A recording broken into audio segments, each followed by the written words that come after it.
یعنی آپ اندازہ لگائیں کہ وہ جو کمرے کا دروازہ ہے اندر، جب سے حضور کا وصال ہوا ہے اور اب تک 1450 سال تک صرف 2 مرتبہ کھلا ہے وہ۔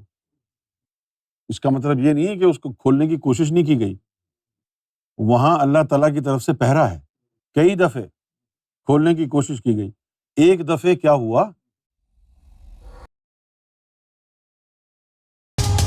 مرشد کامل وہ ہوتا ہے جو آپ کو باطنی شریعت کے ذریعے آپ کا نفس پاک کرتا ہے، اور پھر نفس پاک کر کے مرشد کامل جو ہوتا ہے کیا کرتا ہے، پھر نفس پاک کر کے پھر اس نفس کو حضور پاک صلی اللہ علیہ وسلم کی جو لطیفہ نفس کی محفل ہے وہاں تک لے کے جاتا ہے، دربار رسالت۔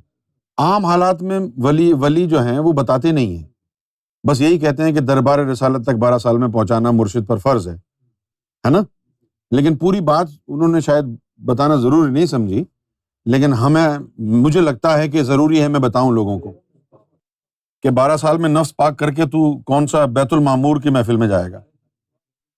12 سال میں نفس پاک کرنے کے بعد تیری جو رسائی دربار رسالت تک ہوگی وہ کوئی حضور صلی اللہ علیہ وسلم کی روح انور سے تھوڑی ملاقات ہوگی، اس کے لیے تو ناپاک ہے ابھی بھی۔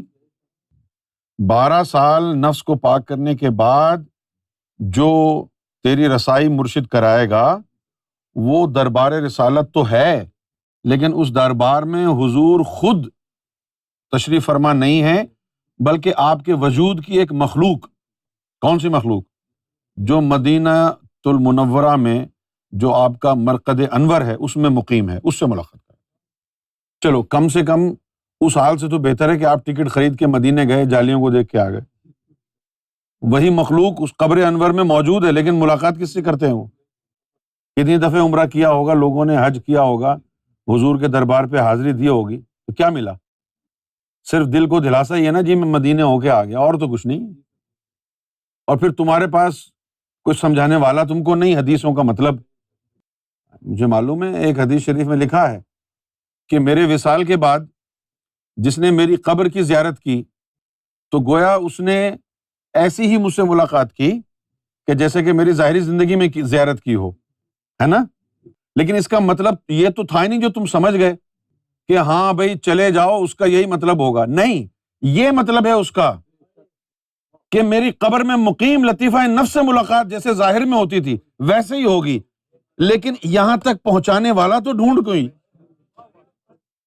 یہ میں بتا دے رہا ہوں آپ اس مغالطے میں نہیں رہنا کہ آپ مدینہ پاک گئے، نبی پاک صلی اللہ علیہ وسلم کے روضہ مبارک پر گئے، جالیاں چوم لی، درود و سلام پڑھ کے آ گئے، اور اب آپ نے سمجھا کہ حدیث کے مطابق تو میرا کام ہو گیا، کیونکہ آپ صلی اللہ علیہ وسلم کی تو حدیث ہے کہ جس نے میرے وصال کے بعد میری قبر کی زیارت کی تو گویا اس نے میری حیات میں میری زیارت کی۔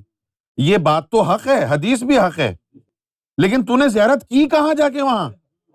تو جالیوں کو دیکھ کے آ گیا۔ اچھا اگر جالیوں کو ہی دیکھنا ہے تو وہ تو ہم فوٹو میں بھی دیکھ لیں گے، کتنے فوٹو ہیں یہاں پر دنیا میں حضور کے جالیوں کے۔ اچھا اب یہ جو جالیاں لگی ہوئی ہیں یہ یوں سمجھو کہ یہ جیسے گھر کا مین گیٹ ہوتا ہے نا، وہ مین گیٹ ہے، اس کے سامنے قبر انور نہیں ہے، آگے جا کے کمرہ ہے ایک، اس کمرے کے اندر قبر انور ہے، باہر سے لاک لگا ہوا ہے۔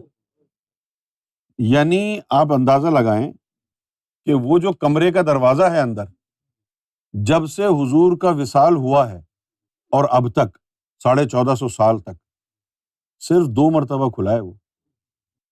اس کا مطلب یہ نہیں ہے کہ اس کو کھولنے کی کوشش نہیں کی گئی، وہاں اللہ تعالیٰ کی طرف سے پہرا ہے، موکلات کا پہرا ہے، کئی دفعے کھولنے کی کوشش کی گئی۔ ایک دفعے کیا ہوا کہ جناب کسی نے جو ہے منصوبہ بنایا، میں نام نہیں لینا چاہتا، منصوبہ بنایا معاذ اللہ کہ حضور کا جو جسم مبارک ہے اس کو وہاں سے چوری کر لے، سرنگ بنا دی، ٹنل۔ تو حضور خواب میں آ گئے، مکے کے گورنر کے خواب میں آ گئے کہ بھئی یہ ہو رہا ہے تو بند کر دو۔ تو اب کئی دفعہ لوگوں نے کھولنے کی کوشش کی ہے دروازہ وہ، لیکن اندر مخلوق ہے وہ۔ کم سے کم اس کمرے میں کم سے کم 1,00,000 سے زیادہ ملائکہ رہتے ہیں۔ کیوں رہتے ہیں؟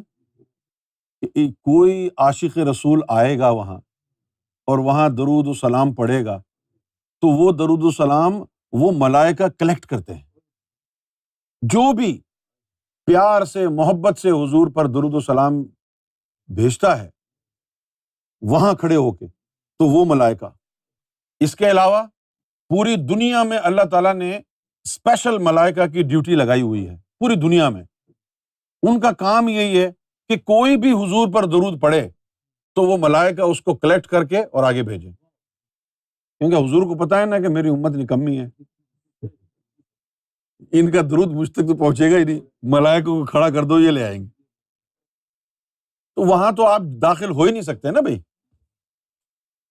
لیکن پھر مرشد کامل جو جاتا ہے تو کیا ہوتا ہے ادھر پوچھو۔ اب جیسے غوث پاک کا دور تھا تو غوث پاک کے دور میں غوث پاک کا یا تو اپنا جثہ نفس کا وہ حضور کے دربار کا دربان تھا، ان کا اپنا غوث پاک کا جثہ مبارک لطیفہ نفس کا وہاں تھا، کھڑا ہوا تھا۔ اب کون جائے گا اس کو بائی پاس کر کے؟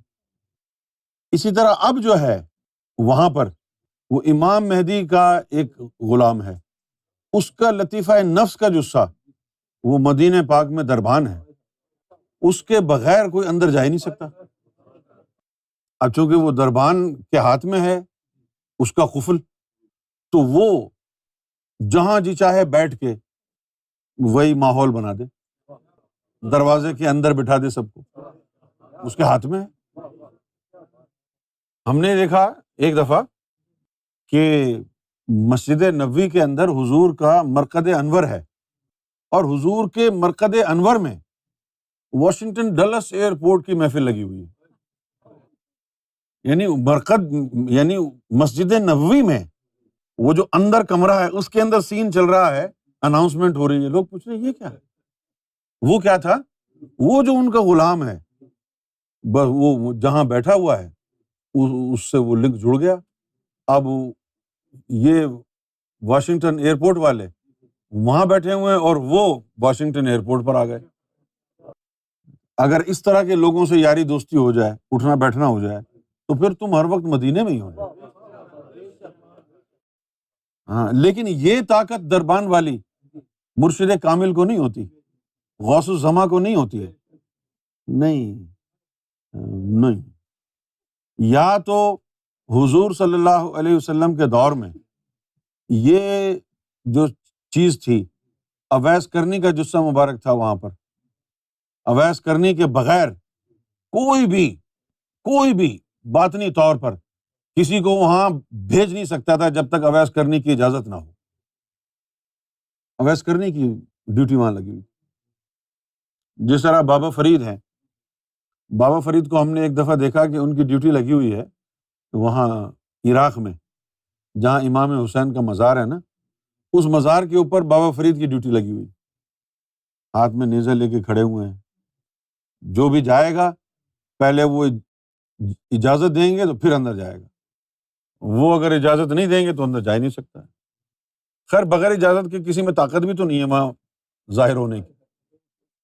تم تو مرے جا رہے ہو 50,000 نماز کے چکر میں، کہ مدینے میں جا کے نماز پڑھ لی، ایک کا ثواب 50,000 نمازوں کا ہے۔ اور کچھ ایسے بھی لوگ اس دنیا میں پھرتے ہیں کہ اگر ان کے ساتھ بیٹھے ہوئے ہو تو مدینے میں ہی ہو، ایک نماز نہیں، مدینے میں ہر وقت مدینے میں ہو۔ اب ایک تو ہو گیا کعبہ، ایک ہو گیا مرشد، اور ایک ہو گیا اللہ۔ اگر تیرا کوئی مرشد ورشد نہیں ہے تو کعبے کو سجدہ کر، کسی کے آگے سر نہیں جھکا، تیرا سجدہ کعبے میں ہوگا۔ اور اگر تیرا مرشد کامل ہے، کامل شریعت ہے، پھر سجدہ تو نے کعبے میں کرنا ہے، لیکن لطیفہ نفس تیرا نکال کے مرشد وہاں لے کے جائے پھر سجدہ کر۔ اگر تیرا مرشد کامل ہے تو پھر بھی تو پاکستان انڈیا میں بیٹھ کے سجدہ کرتا ہے اور وہاں تیرا سجدہ نہیں پہنچتا، تو پھر کس بات کا مرشد کامل ہے؟ مرشد کامل تو وہی ہو گیا نا کہ تو جہاں بھی ہے مرشد کی وجہ سے تیرا سجدہ جو ہے وہ وہاں پہنچ گیا۔ اور اگر تیرا مرشد طریقت کا ہے اور پھر بھی تو کعبے کو سجدہ کرتا ہے تو مشرک ہے۔ کیوں مشرک ہے؟ بھئی کعبہ جس کا طواف کر رہا ہے تو اس کو چھوڑ کے کعبے کو سجدہ کر رہا ہے نا۔ اسی کے لیے کہا نا سلطان باہو نے، مرشد دا دیدار و باہو مینو لکھ کروڑاں حجاں۔ مرشد کا جو دیدار ہے وہ میرے لیے لاکھ کروڑ حجوں سے بھی زیادہ افضل ہے۔ وہ مرشد وہی ہے جس کا طواف کعبہ کرتا ہے۔ بھئی جب کعبہ ایک بڑھیا کا طواف کر سکتا ہے جس کا گدھا مر گیا تھا، رابعہ بصری، اس کے طواف کے لیے کعبہ آ گیا تھا، تو پھر اگر کوئی کامل طریقت ہوگا اس کی کیا شان ہوگی جب رابعہ بصری کے لیے آ گیا۔ مجھے جب سرکار نے فرمایا کہ ہم تمہاری ڈیوٹی لگا رہے تو ایک بڑا سخت جملہ بھی فرمایا، میرے لیے سخت تھا لیکن وہ سرکار کا کرم تھا۔ میرے لیے سخت اس وقت لگا تھا، مجھے کہا کہ استاد ہم تمہاری ڈیوٹی لگا رہے ہیں۔ جی سرکار۔ پھر فرمایا شکر کرو اچھی جگہ لگا رہے ہیں، رابعہ بصری کے مرشد کی طرح کوٹھے پہ نہیں بٹھا رہے۔ یہ جملہ کہ اس کے مرشد نے تو اس کو کوٹھے پہ بٹھا دیا، ہم تمہاری شریف جگہ پہ ڈیوٹی لگا رہے ہیں۔ اور میں یہی سوچتا ہوں کہ اتنی شریف جگہ پر بیٹھ کے میں پرچار کرتا ہوں، رب کی طرف بلاتا ہوں، تو اتنی تہمتیں ہیں۔ اگر واقعی رابعہ بصری کی طرح مجھے بھی ایسی جگہ بٹھا دیا جاتا تو پھر کیا ہوتا؟ اب میں یہاں اچھی جگہ پہ بیٹھا ہوں پھر بھی لوگ تہمتیں لگاتے ہیں، اگر وہاں بیٹھا ہوتا تو پھر کیا ہوتا؟